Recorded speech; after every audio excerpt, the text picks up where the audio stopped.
Good morning again. Good to see you here today at Whitleyville.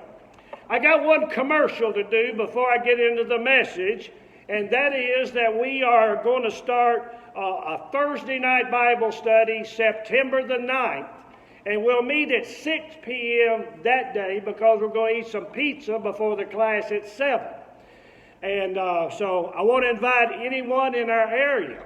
If you're watching me on Facebook or our Facebook page, you're invited too.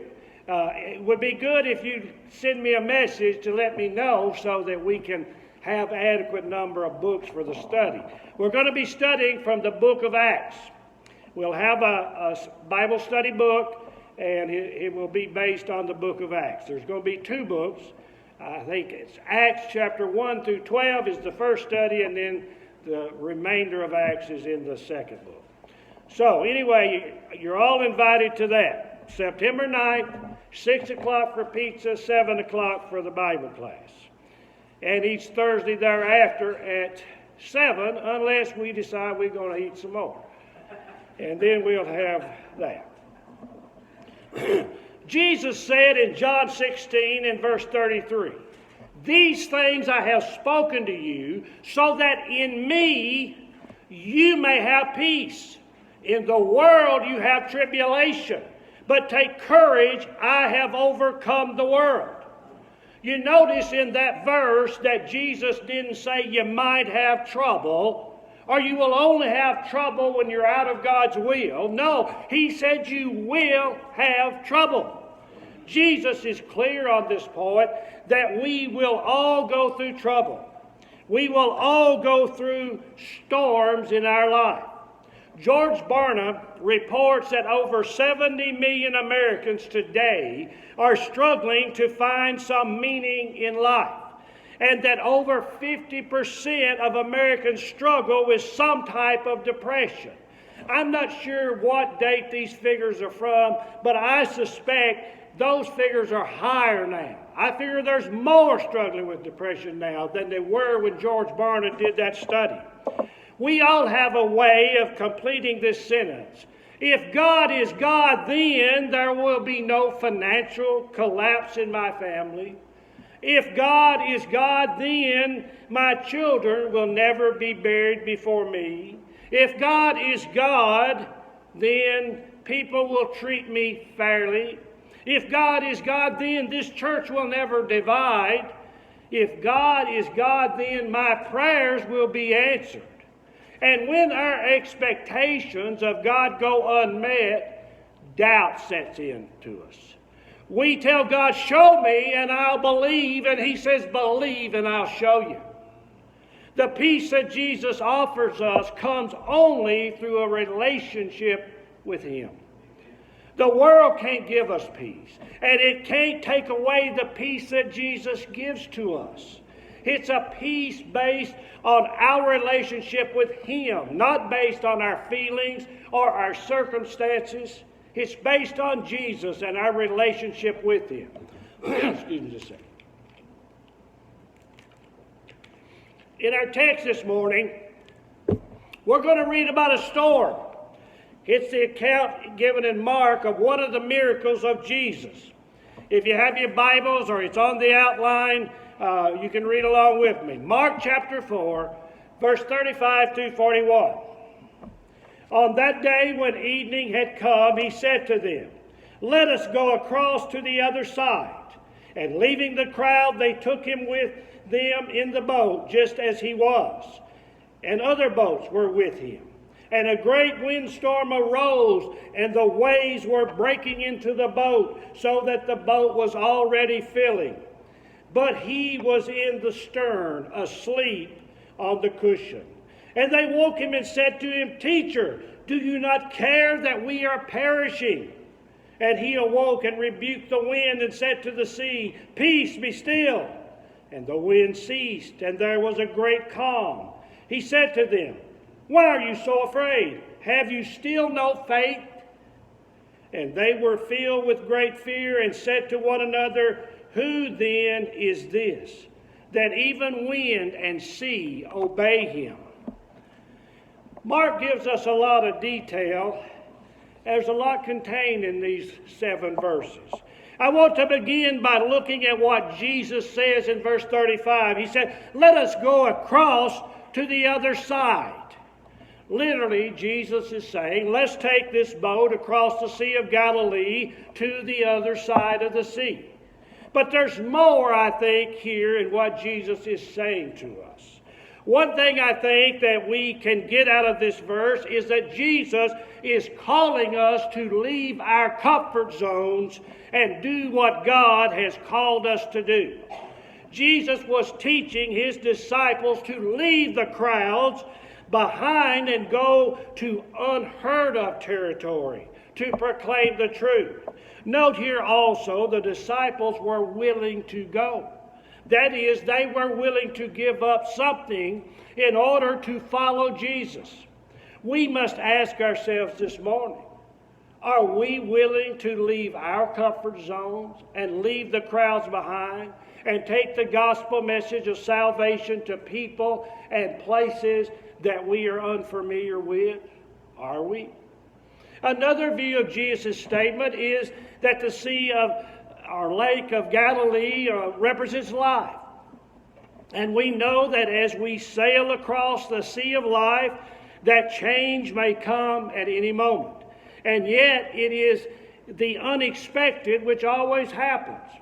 Jesus is teaching us how to deal with the storms of life here.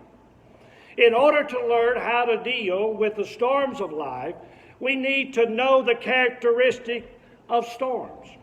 But before we look at the characteristics of storms, let me define what type of storm I'm talking about. In our text, we have a literal storm of wind and rain, but I'm not speaking about a storm with rough winds and waves like the disciples encountered on the Sea of Galilee here. I'm talking about the kind of storms that come in life when you discover that you may lose your job. The kind of storm that you face when the stack of bills pile up higher than your paycheck can manage at the end of the month. The storm that comes when the phone rings and you find out that someone you love has been involved in a car accident on I-40 and won't be coming home again. The storm you experience when you watch your spouse pack their suitcase and you're not going with them and you don't know when or if they're coming back. I'm talking about storms of futility, failure, unfair treatment, and terror. Storms brought on by your own mistakes in some cases, or by nothing of your own doing in others. The world in which we live can be a terrible place, filled with storms of disappointment, disillusionment, difficulty, and destruction. I want to share a story that's almost 20 years old. True story. The headline is in the Tennessean, August 18, 2001. Tennessee teen drifts 14 hours on air raft. Throughout his vacation to Myrtle Beach, South Carolina, 15-year-old Frank Eisenhower avoided the ocean because he doesn't know how to swim. But last Saturday, just before he was to head back to his Tennessee home, the 6'4", 240-pound teen decided to venture into the water on a small air mattress. Within minutes, Frank realized that the current was pulling him from the shore. He said he yelled for help but was ignored. I started panicking the first 5 minutes, he told the Sun News in Myrtle Beach. Then I just calmed down and tried to relax. For the next 14 hours, he clung to the 4-foot-long air mattress, praying and singing Amazing Grace in the dead of night as he endured stings from the jellyfish and bumps from sharks. And by the time the charter boat captain finally found the teen adrift and asleep, he was 6 miles from shore and 11 miles up the coast from where he went in the water. The parents had not accompanied their son on his visit to relatives in South Carolina and didn't hear that he was missing until he was adrift 7 hours. Once they got the news, they immediately drove 7 hours from their Mountain City, Tennessee home to Myrtle Beach, arriving just after Frank was rescued from the sea. I didn't think anything. I just grabbed him, Judy Eisenhower said. I thought he was dead. That was the longest 7 hours of my life. I hope and pray to never do anything like that again. Now, that's a storm. And I did a little follow-up, and Frank Eisenhower, he's still in Mountain City, Tennessee. I don't much more. All I know is the Facebook post, and it didn't reveal a whole lot, but he's still apparently alive and well. But now that we have defined the type of storm we're talking about, I want to remind you of something to keep in mind that's important. Jesus does not promise to calm every storm in your life. Jesus does promise to calm you in the storm of life. He don't promise to calm the storm, but he promises to calm you.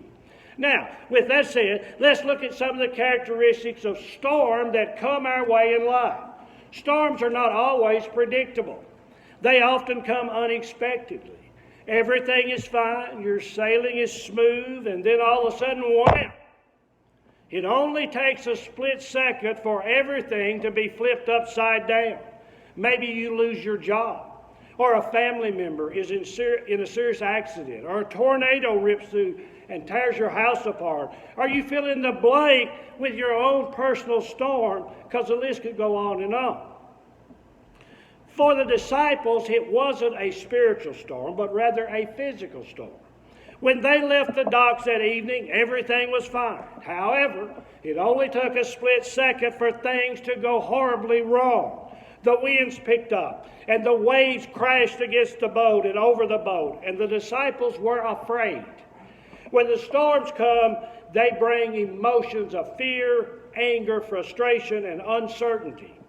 Another characteristic of storms is that they come in all shapes and sizes, and they usually involve many factors converging in the right or wrong mix. Storms, by definition, are intense. When we say, "What a storm last night," well, the weather got pretty bad. It was intense. Storms remind us that life is fragile. We'd like to believe that we're tough people.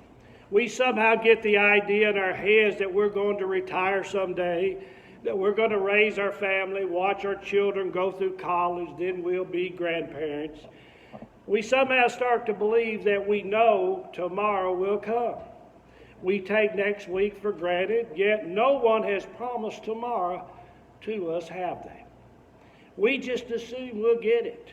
We fool ourselves into thinking that we're untouchable, and then a storm comes along and reminds us that we're not. And I think one of the most important points to remember is that storms feed on our fears. Storms live and grow as our fears live and grow. Storms rely on us being terrified and frightened. And you know what we fear the most? What we fear the most is what we can't control. Most of the time, most of us live our lives under the presumption that we've got everything under control. We believe that we're in control of our careers. We're in control of our love life. We're in control of our vehicle, our checkbooks, and our time. But you know what? We ain't in control of that drunk driver that comes over into our lane of traffic and we've got nowhere else to go. We aren't in control of our spouse. We aren't in control of our children. We aren't in control of that person who tells lies about us and tries to destroy our reputation. And we aren't in control of being stricken with a life-threatening disease. When we come to the realization that we're not in control, that's when fear sets in. The disciples weren't afraid of the waves and the wind. They were afraid of their inability to control what the waves and the wind might do to them. Our fears grow as we discover our inability to control what might or what is happening to us. And our terror multiplies when the thoughts begin to roam around in our head that maybe nobody's in control. And that's what our text is all about. Someone is in control, and you know who that someone is? It's Jesus Christ. He's in control. Now, don't make the mistake of Jesus being asleep for the presence and the power of Jesus being absent. He's here with us. Jesus is with us. The God who created the land and the sea has the power to calm the land and the sea that He created. The problem lies with us. We think we can save ourselves. We think we can fix our own problem. We think we have all the answers. We think it all hangs on us, but the good news is that we are not in control. God is. We must remember, in the storms of life, amid the chaos of suffering, through all of the temptations that we face, in the unexpected hurricanes and tornadoes that blow against us, God is present and God is in control. We must remember that we need to be faith-filled, not fear-filled. Be faithful, not fearful. The message that Jesus presents to us in our text this morning is borne out in a stress management survey of some years ago. Listen to this. Experts say that only 2% of our worrying time is spent on things that might actually be helped by us worrying about it. 2%. The other 98% of our worrying time is spent on the following. 40% is spent worrying about things that never happen. 35% is worrying about things that cannot be changed. You can't do nothing about that, 35%. 15% is spent worrying about things that turn out better than you expected them to. And 8% is worrying about things that are so petty they don't matter. Should have been worrying about. We do much better when we fill ourselves with faith rather than fear. Jesus taught His disciples and us that fear is the opposite of faith. I don't think that Jesus is telling us to silence the storms of life. Instead, I think He's demonstrating to us what it means to pass through or go over across to the other side of these storms in peace, in His presence. What the disciples should have done is to stand up and shout, "Peace, be still." Not to the waves, though, to one another. In other words, calm down, fellas. Jesus is with us. We're with Jesus. What can lightning, thunder, wind, and rain do to us? Safety consists not in the absence of danger, but in the presence of God. That's what makes us safe, being in God's presence. After all, the Apostle Paul writes in Romans 8:31, "What then shall we say to these things? If God is for us, who is against us?" So it is with us. We're with Jesus. In His presence, in His power, and His tranquility that brings us peace. Remember the prophet Isaiah in Isaiah 9 verse 6 names Jesus as the Prince of Peace. Faith is believing in God's character. It's taking God at His word. Believes that He sees the storm we're in. Believe that He's sovereign over the storm. Believe that all storms will pass. They're just temporary. Believe that some storms prepare us for the other side. Jesus rebuked His disciples for their lack of faith. The text indicates that Jesus had expected them by this time to have demonstrated much more mature faith. Faith here means faith in God's saving power as it is present and active in the person of Jesus Christ. That is faith. Having faith in God's saving power in the presence of Jesus Christ. Many times when we are in the midst of storms, we're like the disciples. We think that Jesus doesn't care. Sometimes it seems that as if God has turned his back on us. Maybe he's dozed off to sleep. Without God, we wonder, how can we cope with our problems? Too many people today are trying to cope with storms by turning to everything but Jesus. Our text tells us that we must take our concerns to God.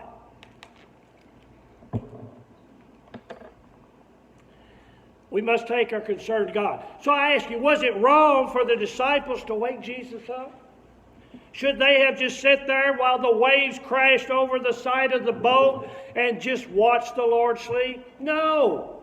Jesus wants us to turn to him, not only in our moment of need, but with everything. He wants us to look to him. A lot of us, though, are like the man who was putting a tin roof on his barn when all of a sudden he slipped and began to slide down the roof. He cried out to God to save him when no sooner than the words came out his mouth, a nail caught his pants and stopped him. When he stopped, he said, "Never mind, God, I took care of it." That's why we are a lot of times. We don't give God the credit. The problem isn't that God is inattentive and indifferent to our problems. The problem is we aren't asking God to help us with our problems. And when we do ask and he does help, all too often we don't give God the credit.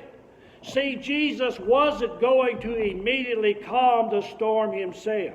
Sure, he would and could have, but he wouldn't do it without the disciples asking.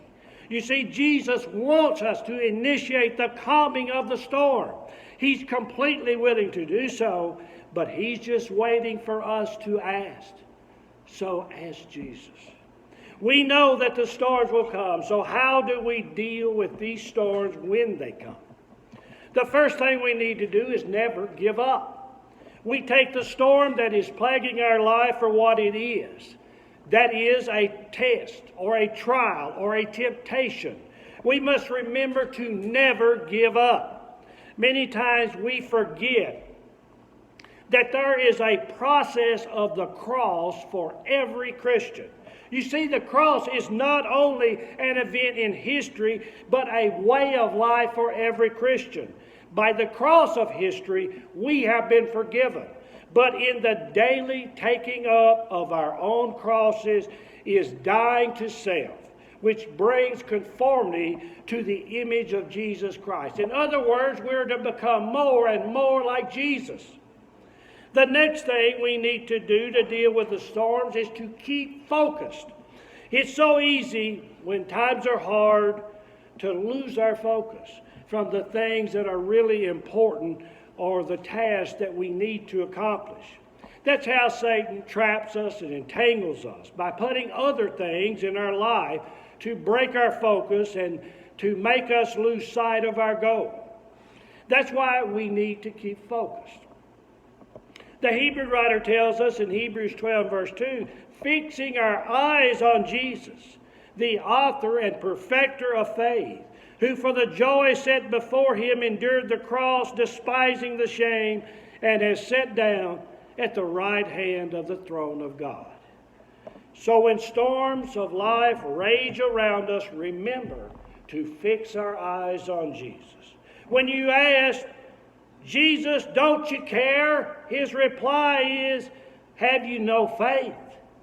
This is the key. While we say, Lord, don't you care about my situation? He says, child, don't you trust me in it? He calls us to trust him.